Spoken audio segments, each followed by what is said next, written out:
News Radio 92.3, informative, local, dependable. Hey, it's Friday. This is Pep Talk with Meg. And when you hear that boat song medley right there, you know what that means. It's time for BoatSmart. It is. And in the studio, Stefan Smith, who's a Marine Services instructor at Georgetown Technical College, along with Bill Kidwell, who is the Marine Services manager, I guess you would say, the top guy over there at Key Marine Center of Northwest Florida. Morning, guys. This is BoatSmart. Hello. Yeah. The smart guys are here. You're the experts on boating, and I think people are starting to I've noticed the boat ramps were a little busy last weekend. They're starting to pick up a little bit. Yeah. So, yeah, it's looking good. I took my boat out last week, like I said. I took a little afternoon run. It was good. It was interesting. Beautiful. It was a beautiful day. Yeah, that day was nice. So we enjoyed it, and just took Gator out with us and went over and found us a little secluded place and hung out walked around a little beach area and then came back home, but it was nice. So, yeah. Very, very good trip. Plan on taking it out tomorrow, too, so we'll see what happens tomorrow and get out there and do that. Yeah, you are listening to BoatSmart. It is a call-in show. 850-437-1620 is the phone number. BoatSmart, sponsored by Key Marine Center of Northwest Florida. Key Marine, located at 5621 Bauer Rd here in Pensacola. 850-492-0487 is the phone number. KeyMarineCenter.com is the website. You got to check out that website. They have Yamaha, Mercury, Suzuki, Cox diesel engine, Mercruiser product on there. They actually can repower you or service your engine and take care of your boating needs out there at Key Marine Center. So check them out. Check out the website, KeyMarineCenter.com. I am the marine instructor. I always forget to add that part over at Georgestone Technical College. Georgestone, located at 2400 Longleaf Drive. If you need to get a hold of them, the chat feature is the best way to go. So go to their website, Georgestonecollege.edu, and check out the chat feature. That'll get a hold of anybody out at Georgestone. That'll give a message. They'll either call you or email you, whatever's good for you to get them to get back with you. So, yep. Okay, well, I've got a text already in this morning, and it is related to you and Georgestone Technical College. I don't have the name attached to this number, but it's a very nice text. It says, "Hey, Meg, I want to tell everyone I recently had the opportunity to visit with Mr. Schmidt and tour the classroom. What an outstanding opportunity he provides for his students. Honestly, he impacted my life and small business just in having a conversation with him. He's truly inspirational and genuinely cares about the students." How about Appreciate that. Thank you very much for that. Very nice. I'm sorry I don't have your name, but that was very, very nice. Yeah, thank you very much. And I like hearing that stuff. A lot of times, the jobs that we do out there, a lot of people don't know how stressful it is being a teacher. And I was thinking about this as I went through my week. I started 4 new students this week. And here I go, getting the students acclimated to the classroom, trying to learn my students and know who they are and that kind of stuff, So I spend a lot of time with them, 6.25 hours a day, 25 hours a week. How much time do they spend in your mind? And a lot of them, they come in earlier, so I'm spending more time with them than that, But, yeah, it is challenging, but I appreciate the good comments that I get. It helps, it uplifts me and keeps me going and doing what I'm doing. So thank you for that very much. Appreciate I was going to say, how much time do they spend in your mind? Oh, yeah, it's a lot because you not only try to teach people how to work on boats, but there's a lot of life skills you have to teach as well, and when they bring a lot of problems with them and stuff, and you have to understand all that. Yesterday, I had one of my students, and he came in to school, and I could tell he was off a little bit, one of my younger students, and after I started talking with him a little bit, his dog had passed away that morning, and he came to school anyway, and I was like, you don't need to be here, go home and be with your puppy. I'm gonna cry because I understand how he feels about that, yeah. And so it's those little things, that you don't know what people are going through and stuff like that. Yeah. And so yeah, we handle all that stuff in the classroom as well, So yeah, I appreciate that text. Thank you very much. Okay, we got another text in that says, this is to you also, Stefan. Saw you out there. Your boat looks good. All right, thank you. Try to keep that boat looking good.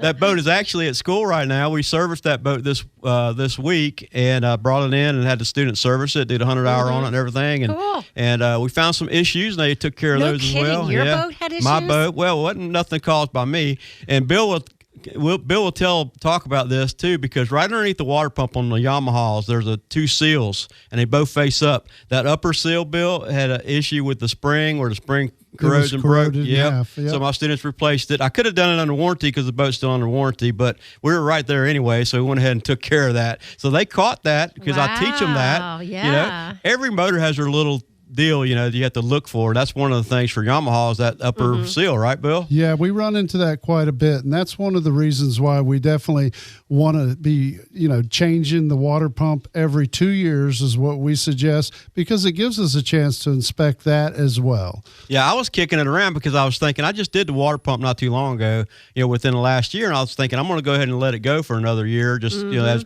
because I knew everything else was pretty good. And it's the last second I thought, you know what, I'm going to have them do the water pump, at least look at it and see where I'm at. Just for fun. Well, just because I don't do what I tell people not. I tell people not to run in shallow water and stuff all the time, but guess what I do?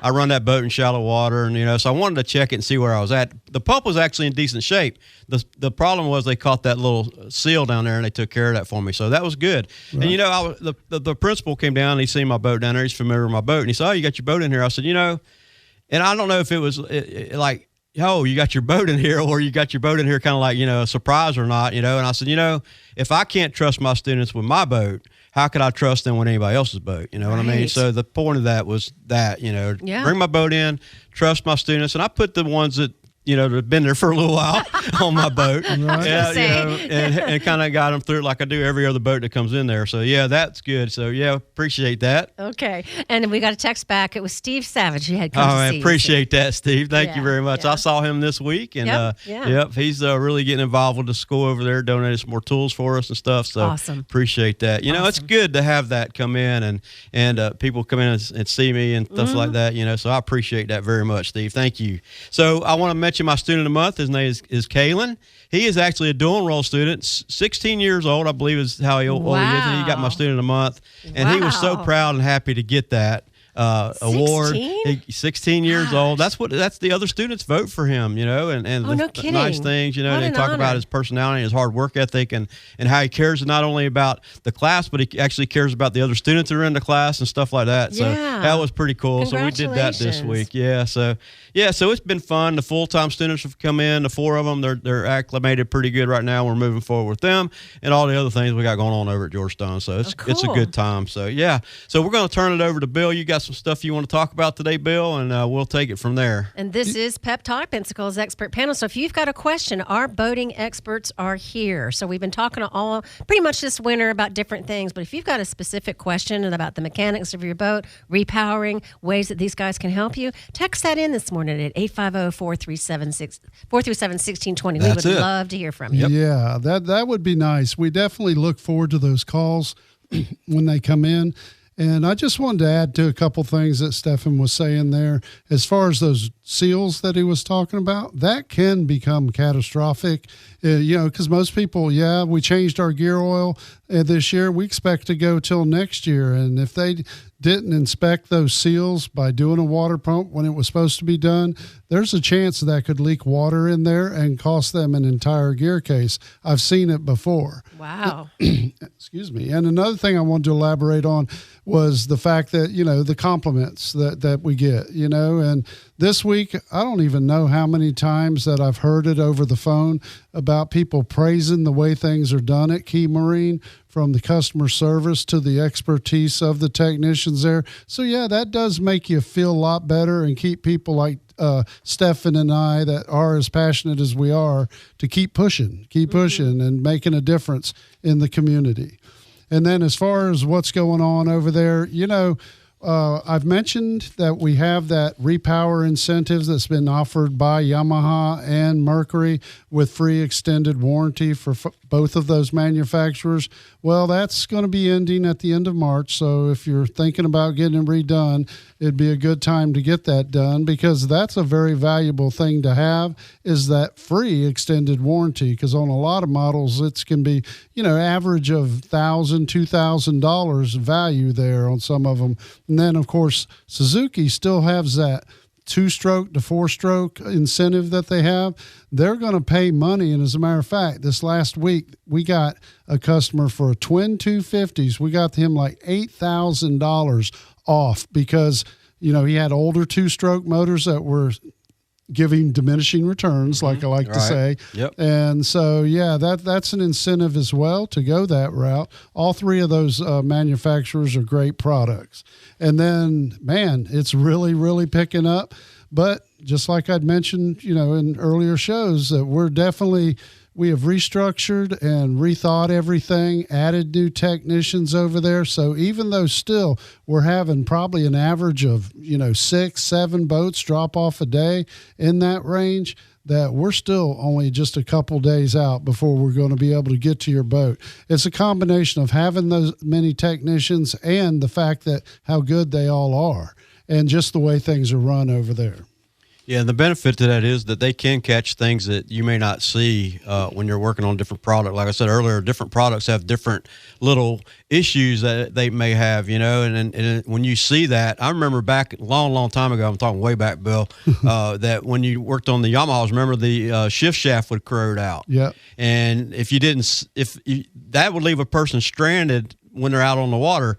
And we were changing shift shafts like crazy on these Yamaha product, and because they're old, we're talking a while back, okay, because they were corrode. And if you didn't look for that where they were corroding, and if you didn't replace it, you literally could put the boat in gear, and if you're lucky, it goes into gear and won't come out of gear, and you're headed back home. Or worse yet, you pull it out of gear and it goes in neutral, and now it won't go into gear, and you're stuck, and those kind of factors. So when a technician looks, I tell my students this all the time, part of doing a service, part of troubleshooting is the visual inspection. It's a big part of what you do, right? Yep. Looking at everything, making sure everything looks right and all that. But that comes with experience, right? Yep. As you're in the field and you start understanding the different things that you're looking for, I don't expect a brand new student to understand all that, when you're looking at something in a visual aspect of things. But the more you work on a product, the more it becomes familiar with you, and you start seeing the little things you're supposed to check out, like trim motors being corroded and stuff like that.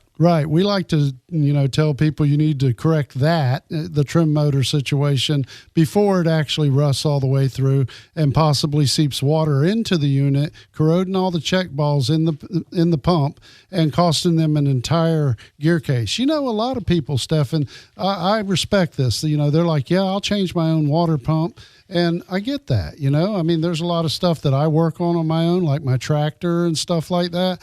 But a lot of them don't know to inspect those drive shaft seals like you're talking about. And so, there is a benefit for having these factory-trained professional technicians, or even the ones that are still in Stefan's class under his direction, and him standing behind them and say, hey, look for this, look for that, and look for this. And it really helps a lot, It does. One of my newer 4 students, he's done it all.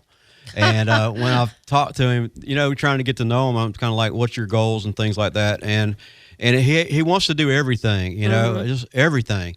And I said to him, I said, if you concentrate on 1 or 2 products, maybe Yamaha and Mercury, or, Mercury and Suzuki, or Yamaha and Suzuki, or something like that, and don't try to be that person that knows a little bit about everything, but rather be that technician that knows a lot about a certain product line, because I think people like that are more successful in the business when they understand like a couple product lines versus trying to understand everything. Right. Do you agree with me? Be a specialist. Well, somewhat. You got to respect the ones that are really wanting to know everything. But I get it. It is hard to be a total guru at everything on all of them. But I tell you what, the guys at Key Marine, every one of them are expected to know stern drive stuff as well as outboard stuff.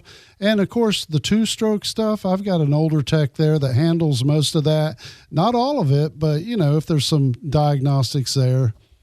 Yeah, we try to stay away from that. I had a guy call me yesterday who wanted to donate a Stinger, Johnson Stinger to us. Wow. Yeah. Wow. I was like, no, I'm good. Yeah, I know.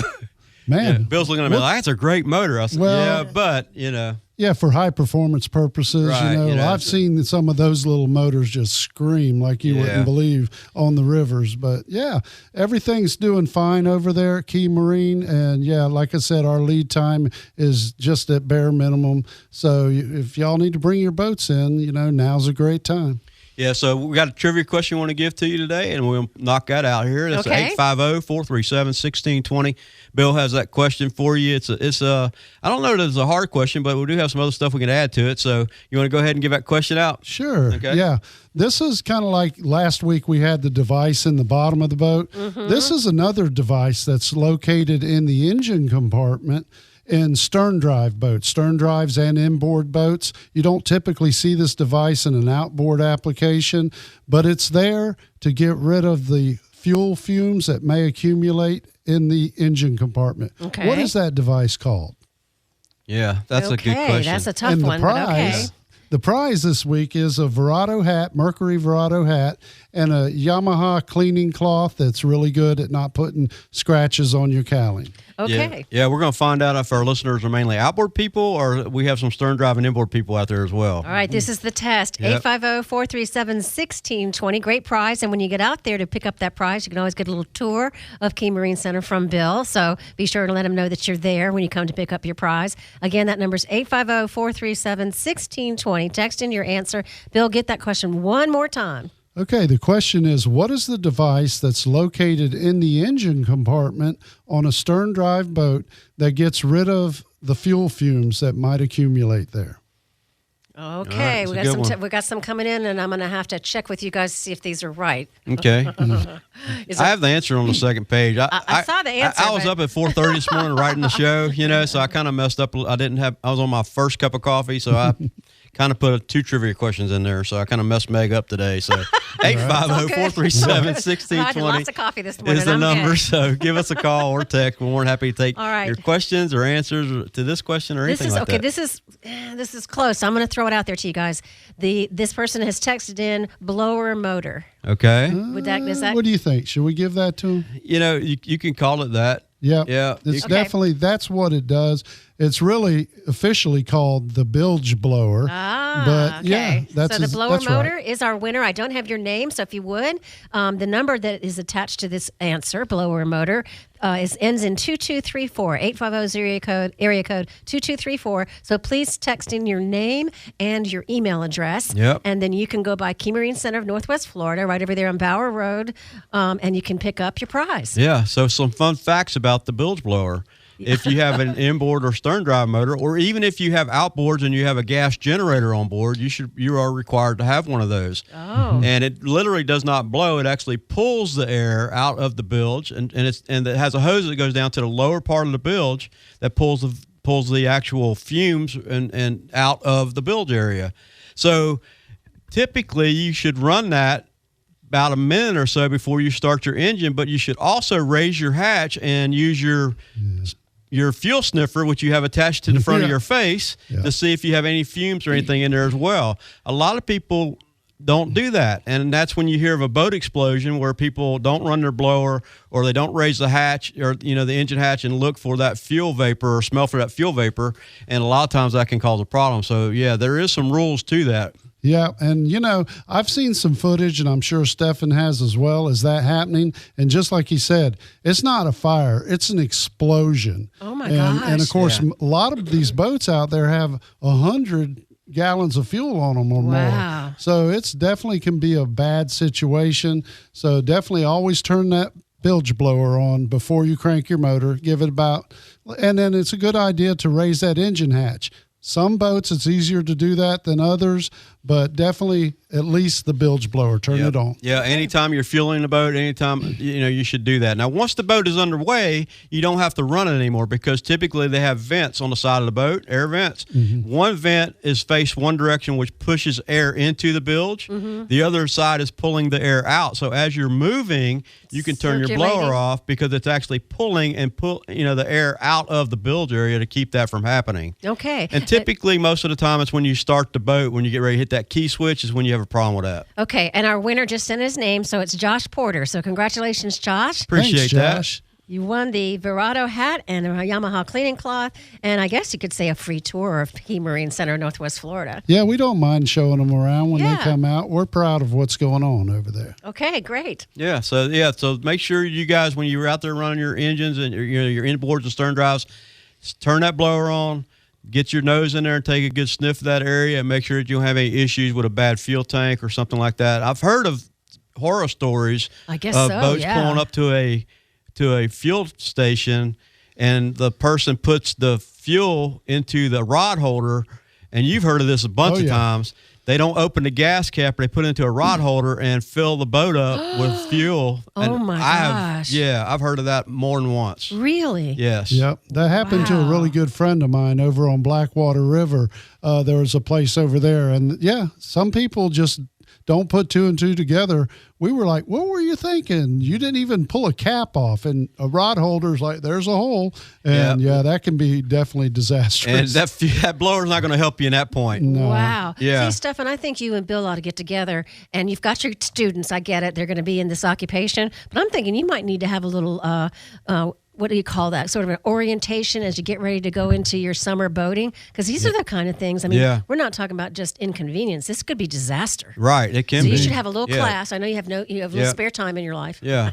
But in your spare time, put together a little instructional class on some of the basics of boating. Yeah. I'm going to have Bill come in and talk to my students. We're going to make that happen pretty soon. And he's going to come in and do that. And we'll touch a lot of different subjects as well. And I do go over with my technicians a lot about the safety factor. You know, people's lives are in our hands. If we don't make the right, connections and stuff, I take it very seriously. I mean, I like to compare it with, it can be just as disastrous as like an A&P, an aircraft mechanic. If people get out offshore and something we did, or, something like we're just talking about happens, so it's really important that the people that are working on your boat realize that and take it very seriously. Yeah, as we get into the next few weeks and the boating season's kicking off, we're going to get into boating safety and things like that. And, look at the boat ramps and boat ramps being courtesy boat ramp etiquette and that kind of stuff. Yeah. And so something interesting, and I got a minute I can get this in here, that when I pulled up to the boat ramp, I had my boat sitting on the dock, and there was a boat coming in. They were pulling a jet ski because the jet ski had broke down apparently. And when they came in, the wind was blowing hard to my boat and toward the dock. And the person that was towing had no idea what they were doing. So they swung this jet ski right up next to my boat. And the wind and him pulling it, I literally had to keep my feet down on the jet ski. And the guy on the jet ski had to jump overboard to push the boat, push it off my boat.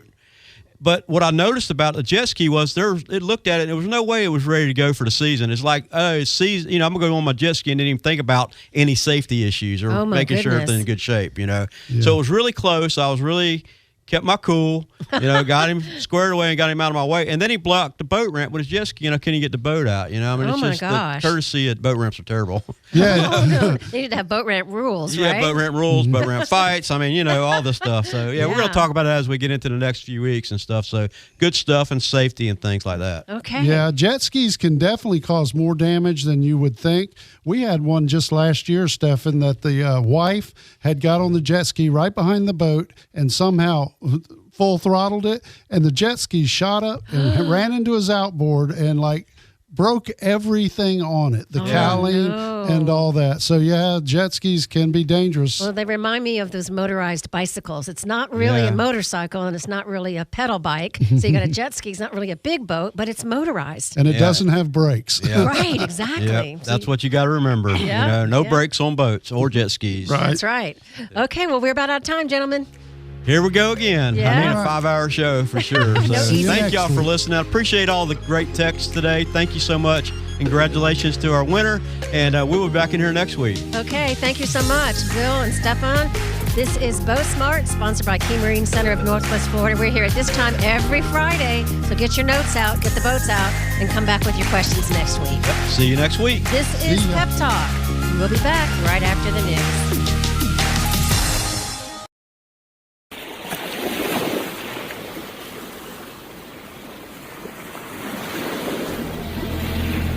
You're going to need a bigger boat.